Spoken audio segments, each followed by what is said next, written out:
Assalamualaikum warahmatullahi wabarakatuh. Kembali lagi di channel Ngaji Akhir Zaman. Di video kali ini kami akan membagikan ceramah khutbah yang membahas tentang inilah umat Nabi yang paling baik di dunia. Apakah kita bisa menirunya? Untuk lebih jelasnya, mari kita simak videonya sama-sama. Sekian dari saya. Wassalamualaikum warahmatullahi wabarakatuh. Salam NKRI.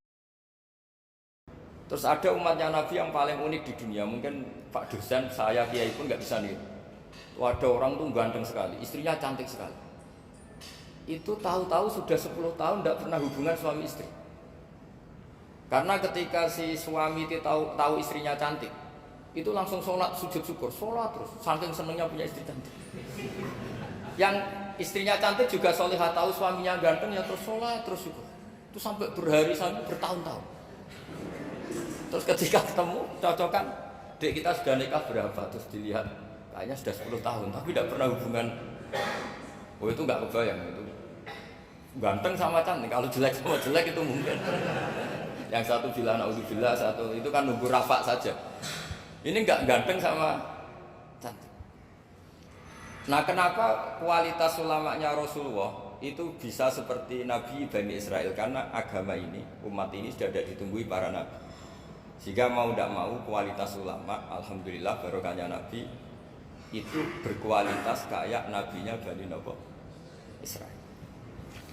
Nah ini penting sekali saya utarakan supaya dicek saja. Kalau kita nggak percaya, dicek saja dalam hadis-hadis sahih. Misalnya begini, ketika Nabi memenangkan perang Badar, itu ada Asra Badrin, tawanan-tawanan perang Badar. Nabi suka musyawarah, suka rembukan. Ya Abu Bakrin, menurut kamu tawanan ini diapakan? Kata Abu Bakar, hum asyiratuka, mereka itu keluarga engkau, orang-orang Quraisy. Ya dibebaskan saja, pakai tebusan. Nanti uang itu kita kelola supaya jadi penguat Islam, dan orang-orang ini merasa utang jasa karena harusnya dibunuh tapi kita bebaskan. Terus tanya, bagaimana kamu ya Umar, menurut kamu? Kata Umar, ini kan orang-orang yang dulu ingin bunuh kamu, yang ingin menghabisi jenengan, ingin dan sudah ngusir jenengan. Ya setelah ketangkap ya dibunuh, kok repot. Apa kata Rasulullah? Rasulullah spontan ngendikan, inna masalah kayak Abu Bakrin kamasali Ibrahim, kamu ibarat kayak Nabi Ibrahim. Izqala faman tabi'ani fa innahu minni wa man asani fa innakal ghafurur rahim. Jadi Nabi Ibrahim itu unik, melihat umat itu sesafaqah itu. Safaqah itu banget sayangnya. Nabi Ibrahim cara berpikir, faman tabi'ani fa innahu minni, orang yang ikut saya ya Allah pasti golongan saya, tentu layak masuk surga. Wa man asani, orang yang mendurhakai saya, fa innaka ghafurur rahim, engkau Maha Pengampun. Bukan yang mendurhakai langsung masuk neraka, enggak, engkau Maha Pengampun. Wa masaluka ya Umar kama salim Nuh, isqala rabbi la tazar ala ardi minal kafirina dajjara. Umar, kamu mirip Nabi Nuh, inginnya semua orang kafir dihabisin. Ya masyhur kan Nabi Nuh itu nggak ingin ada orang kafir sampai ada banjir tufan. Nah kalau sama tanya bedanya apa dengan garis keras sekarang? Bedanya ya beda sekali. Kalau Nabi Nuh benci sama orang kafir itu diserahkan yang punya, sehingga yang punya yaitu Allah yang menghukum dengan banjir bandang. Tapi kalau kita kan kadang kita bertindak sendiri, jadi potensi disalahkan. Yang jelas dalam hadis-hadis sahih, Nabi Nuh itu tidak bisa mensyafaati karena itu. Ketika diminta ini hadis sahih, bukan ada di Bukhari, ada di Muslim. Karena biasanya kalau di kota itu ditanya ini sahih enggak. Untungnya yang tanya kadang enggak paham, ini alhamdulillahnya jadi wah repot. Nabi Nuh itu diantara sebabnya enggak bisa mensyafaati adalah pernah corong Jawa maksudno kaume. Kalau dalam bahasa Arab itu da'a li Zaidin berarti mendoakan positif, kalau da'a la Zaidin mendoakan negatif. Kalau orang Jawa itu ada doa, ada pasat. Nabi Nuh adalah orang yang pernah maksudkan kaumnya. Nah, saya cerita sedikit tentang Nabi Nuh dan Nabi Ibrahim. Nabi Ibrahim dianggap tadi cerminannya Abu Bakar, dianggap niru Ibrahim, cerminannya Umar, dianggap niru Nabi siapa? Nabi Nuh. Lalu kalau sampai tanya, bedanya gimana? Begini logikanya. Andai kan kita mengkaji secara akademik begini. Ada ulama besar namanya Abdul Hasan Asyadzili, itu masyhur di Indonesia menjadi Thariqah Syadziliyah. Terus ada seorang muridnya minta gini, ya Abul Hasan Asadili, tolong saya dikasih ijazah supaya saya tidak pernah maksiat di bumi ini.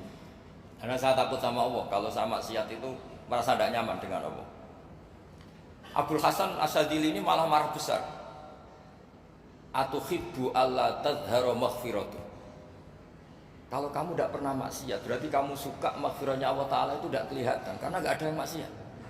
Tapi bukan dukung kamu yang tidak ada, ini cerita ilmiah. Tapi kalau Sayyid Abdul Al-Haddad itu kebalikannya. Ada orang fasik gitu, hidup berkeliaran, mengganggu masyarakat, ganggu ketertiban agama. Ada kiai atau siapa gitu mendoakan supaya tobat atau dikasih panjang umur supaya nanti bisa tobat. Itu beliau Sayyid Abdul Al-Haddad marah besar. Man da'a li fasikin bil baqa faqad ahabba ayyusawahu fi ardi. Orang yang mendoakan orang fasik hidup berarti dia suka Allah dimaksiati di buminya. Jadi akhirnya jadi kutub besar, yang satu Sadiliyah, yang satu Haddadiyah. Kenapa ya? Karena tadi yang satu cerminan Nabi Isa, yang satu cerminan Nabi Yahya. Sebagaimana sabda Rasulullah tadi, apa ulama ummati ka anbiya'i bani Israil. Juga masyhur dalam aplikasi pengajaran juga gitu. Masyhur sekali dalam kitab-kitab diceritakan. Kalau Sayyid Abdul Al-Haddad, kalau ada orang sowan itu, kamu ngaji sama siapa? Sama si A itu. Pernah nangis gak pas ngajar? Gak pernah. Udah gak terus, gak usah diterusin ngaji orang seperti itu. Hatinya atas ya, wong ora iso nangis ya. Tapi kalau Abul Hasan Asadili kebalikan, kamu ngaji sama siapa? Sama si A. Pernah tertawa enggak kalau ngaji? Enggak pernah. Udah, enggak usah ngaji sama orang itu. Orang enggak bisa syukur. Jadi itu manhaj besar. Nah, akhirnya orang-orang kayak kita ini enggak jelas semua. Nangis ya bisa, syukur, guyu ya bisa. Cuma celakanya kalau kita nangis karena tidak punya uang, kalau guyu karena punya uang, itu masalahnya. Tapi kalau wali-wali dulu enggak. Kalau senyum ya karena saking yakin rahmatnya Allah itu wasiat rahmatuh. Kalau nangis ya karena takut azabnya Allah. Kalau kita kan enggak, sangat-sangat materialistik. Ini yang membedakan kita. Sebenarnya nangis dan senyum itu satu keharusan karena Allah punya madharul jalal. Ketika Allah dengan sifat keagungannya, maka kita ini coro Jawa serako bersenyum. Tapi Allah itu kadang sebagai madharul jamal, adanya satu keasikan. Sehingga yang merengut itu yang salah. Makanya dalam ilmu tasawuf, kutub wali itu hanya dua. Allah dengan madharul jalal, dengan Allah yang madharul jamal. Contoh madharul jalal misalnya gini. Ketika Nabi Musa ingin melihat Allah, saking kangennya ingin melihat Allah, Robbi arini anzur ilaik, ya Allah saya beri hak untuk melihat engkau. Allah dengan jalalnya gini, Allah itu qadim, superior.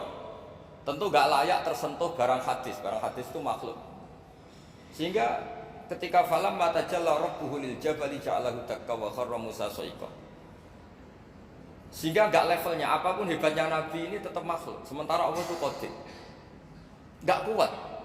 Makhluk yang fana ini, yang profan ini enggak kuat. Enggak kuat menampung zat yang qadim, yang superior. Sehingga gunung pun hancur. Nabi Musa pingsan. Tapi ketika Allah dengan madharul jamal itu Allah dengan keindahannya, dengan kasih sayangnya, memberi hak makhluknya untuk melihat. Nah, di sini ini Allah sering ngendikan wujuhu yauma idzin nadhirah ila rabbiha nadhirah. Nanti ada wajah-wajah yang di surga itu melihat saya, kata Allah. Tapi apakah betul melihat kayak saya melihat dosen, melihat Pak Rektor, melihat teman-teman itu tidak bisa. Karena Allah itu qadim, sehingga meskipun manusia ahlul jannah melihat Allah, tetap Allah ngendikan la tudrikuhul absar wa huwa yudrikul absar. Karena Allah di balik jamalnya ya punya jalal, di balik jalalnya juga punya jamal. Sehingga selalu di Quran itu diulang beberapa kali supaya proporsional. Nah, kenapa ahli sunnah tetap berkeyakinan Allah bisa dilihat? Logikanya begini. Fa inna kulla maujudin yashiqu ayyura. Allah itu zat senyata-nyata wujud dan punya eksistensi. Di mana-mana sesuatu yang wujud itu layak untuk bisa dilihat. Lalu pertanyaannya gini, kenapa kita tidak bisa melihat sekarang kok nunggu di akhirat? Karena mata kita sekarang itu profan, fana. Sementara kita setelah di surga, tubuh kita didesain abadi. Ya, saya ulang lagi, setelah kita di surga, semua fisik kita ini didesain abadi. Tentu karena desainnya sudah abadi layak melihat zat yang abadi. Tapi pertanyaannya kenapa tidak bisa ikhatoh, tidak bisa melihat sampai faham la tudrikul absar? Karena abadi kita itu diabadikan. Sebagaimana surga abadinya diabadikan, neraka ya diabadikan. Sementara Allah abadi dengan dirinya sendiri, yaitu Al-Qayyum atau dalam bahasa ngajinya qiyamuhu binafsi. Nah, lalu pertanyaan, makanya Mu'tazilah itu menentang betul kalau orang di surga bisa melihat Allah. Cara berpikir Mu'tazilah, melihat itu artinya yang dilihat ada arahnya, sementara Allah terbebas dari arah. Tapi kata ahli sunnah cara berpikir tidak seperti itu. Melihat itu pokoknya tahu. Nah, tahu karena mata itu karena kita ditakdir tahu itu karena mata. Sebetulnya yang menjadikan tahu itu tidak mata. Ya kalau tahu ya tahu saja, bukan harus pakai mata. Itu cara berpikir ahli sunnah wal jamaah.